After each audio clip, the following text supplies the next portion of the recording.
नमस्कार मंडळी. आपण खूप ॲडव्हर्टायजमेंट बघतो आजूबाजूला.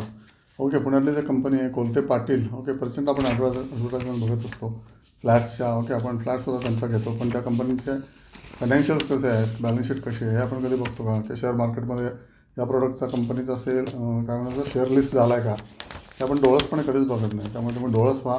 जे प्रोडक्ट तुम्ही घेताय त्या कंपनीचं मेक कोण आहे, मॅन्युफॅक्चरर कोण आहे, त्या कंपनीचा शेअर लिस्टेड आहे का, आणि तो जो प्रोडक्ट तुम्ही बार म्हणजे परत उपयोगी तुम्हाला पडत असेल, रोज घेत असाल किंवा दर महिन्याला घेत असाल, दर आठवड्याला घेत असाल, ओके, तर ऑब्व्हियसली त्याचा तुम्ही स्टडी करा आणि तुमचा जो खर्च या प्रोडक्टवरचा तो तुम्ही सबसिडाईज करू शकता. ओके, ऑब्व्हियसली याला काही रॉकेट सायन्स लागत नाही, थोडा बहुत अभ्यास लागतो. आणि ऑब्व्हियसली माझा चॅनल बघत राहा तर तुम्हाला हा रेडीमेड अभ्यास मी तुमच्यापुढे ठेवत असतो. माझा 44 वर्षाचा एक्सपिरियन्समधून काय मी जे मिळवलं नॉलेज ते तुम्हाला मी सांगत असतो. तर रिअल इस्टेटली पुण्यातली कंपनी कोलते पाटील ही ट्रेडिंग कंपनी आहे. ओके, म्हणजे आपल्यासाठी ट्रेडिंग कंपनी आहे, तुम्हाला ते लोक फ्लॅट्स बनवतात. ओके, आणि कंपनी मी गेले जवळजवळ 50 वर्ष बघतो पुण्यामध्ये.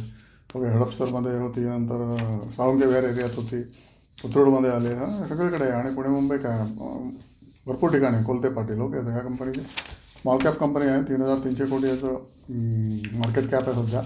ओके, आणि फेस व्हॅल्यू 10 आहे कंपनीची, इक्विटी 89 करोड आहे.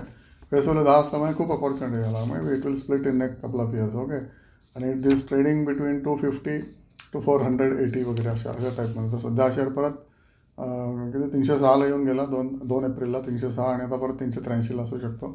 आणि याचा हाय आहे 558. ओके, 2024ला. तेव्हा परत तिथे जाऊ शकतो का, तर डेफिनेटली जाऊ शकतो. पण जेव्हा तुम्ही अपॉर्च्युनिटी असते मग 250ला आला तर फेब्रुवारी 2025ला. ओके, नंतर 306ला परत आला 2026ला एप्रिलमध्ये. ओके, आणि जुलैमध्ये 481 होता 25 जुलैमध्ये. म्हणजे सारखा दरवर्षी तुम्हाला एक एंट्री आणि एक एक्झिट देतो. त्याच्यामुळे या कंपनीचा तुम्ही अजून अभ्यास करा. ओके, टेक्निकल ग्राफ बघा आणि येईल कंपनी. आणि रिअल इस्टेट कंपन्या कधी मरत नाहीत. ओके, या कंपनीला बॉरोइंग पण कमीच असतं, विशेष जास्त ही अग्रेसिव्ह कंपनी नाही आहे. ओके, डिव्हिडंड येईल याची 0 आहे, डिव्हिडंड देत नाही दिसते.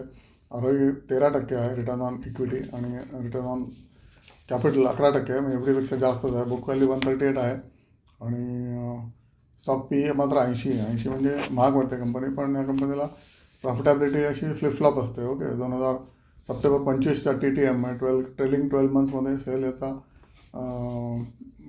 सेल नाही, प्रॉफिट झालं 43 कोटी. 2025ला 109 कोटी. March is always better, big month big quarter for the company. Okay, 2023ला 113 कोटी प्रॉफिट होता, 2022ला 85 करोड प्रॉफिट होता. त्यामुळे ग्रोथ नाही आहे company is doing well every year without any growth. पण याच्याकडे बघायला हरकत नाही. ट्रेडिंग कंपनी आहे कोलते पाटील.